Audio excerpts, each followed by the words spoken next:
देवउठनी एकादशी व्रत कथा। देवोत्थान एकादशी व्रत भगवान विष्णु के लिए किया जाता है। ऐसी मान्यता है कि इस व्रत को करने से 100 राजसूय यज्ञ करने के समान फल प्राप्त होता है।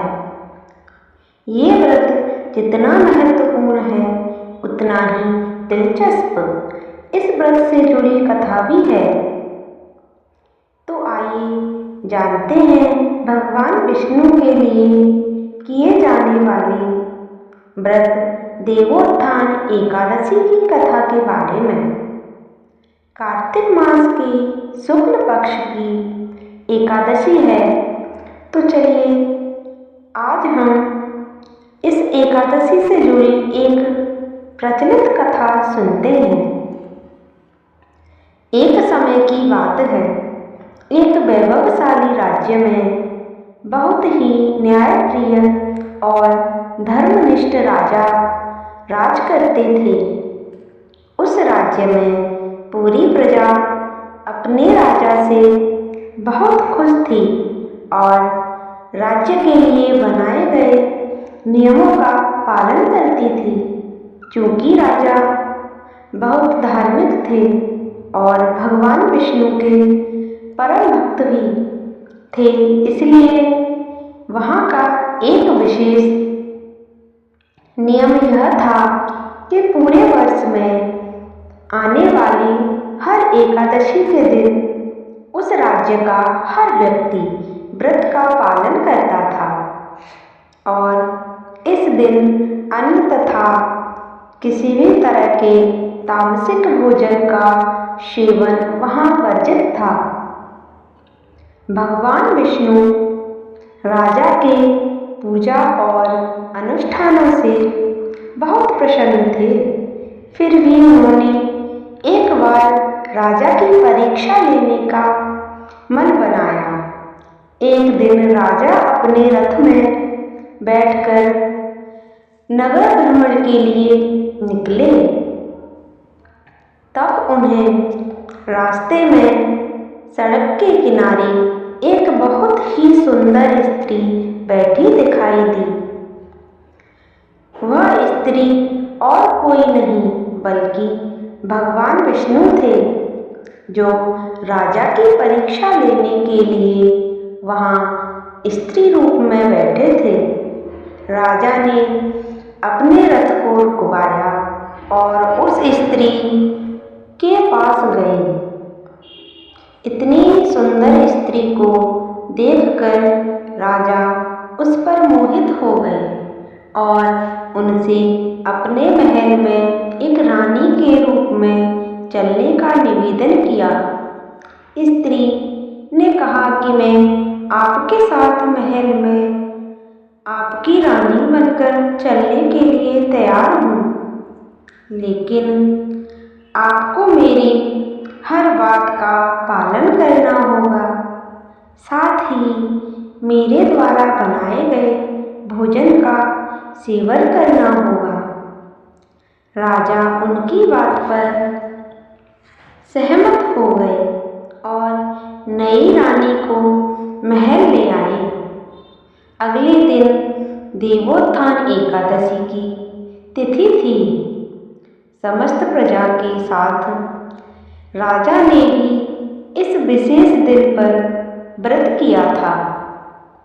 वहीं नई रानी के रूप में भगवान विष्णु ने राजा के लिए भोज में मांसाहार पकाया और मध्याह्न समय में उनसे भोजन करने का आग्रह करने लगी।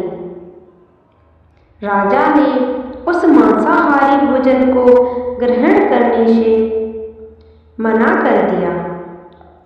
यह सुनकर रानी को बहुत क्रोध आया और क्रोध में उन्होंने राजा से कहा कि आपने मुझे वचन दिया था कि आप मेरी हर बात का पालन करेंगे। अगर आपने मेरे द्वारा पकाए गए भोजन का सेवन नहीं किया तो इसी क्षण इस राज्य के युवराज की मृत्यु हो जाएगी। यह सुनकर राजा बहुत दुविधा में पड़ गए और अपनी बड़ी रानी के पास जाकर उन्हें सारी व्यथा सुनाई। बड़ी रानी ने राजा से कहा कि राजन, आप अपने धर्म का पालन करें। एक पुत्र के जाने पर दूसरा पुत्र आ सकता है, लेकिन धर्म एक बार जाने के बाद दोबारा मनुष्य के पास लौटकर नहीं आता। रानी और राजा आपस में बात कर ही रहे थे कि तभी वहाँ युवराज आ गए। उन्होंने अपने माता पिता की बातचीत को सुन लिया था। युवराज ने अपने पिता से कहा कि पिताजी, मैं प्राण त्यागने के लिए तैयार हूँ। आप कृपया अपना धर्म न छोड़ें। इतना सुनकर राजा और रानी दोनों ही भावुक हो गए। युवराज प्राण त्यागने ही वाले थे कि रानी के रूप में भगवान विष्णु वहाँ प्रकट हुए और अपने असली रूप में उन तीनों को दर्शन दिए। भगवान विष्णु ने कहा कि हे राजन, मैं तुम्हारी धर्मपरायणता से बहुत प्रसन्न हूँ। इस विशेष तिथि पर किए गए व्रत के प्रभाव से मैं तुम्हें मुक्ति और परमलोक में निवास करने का वरदान प्रदान करता हूँ।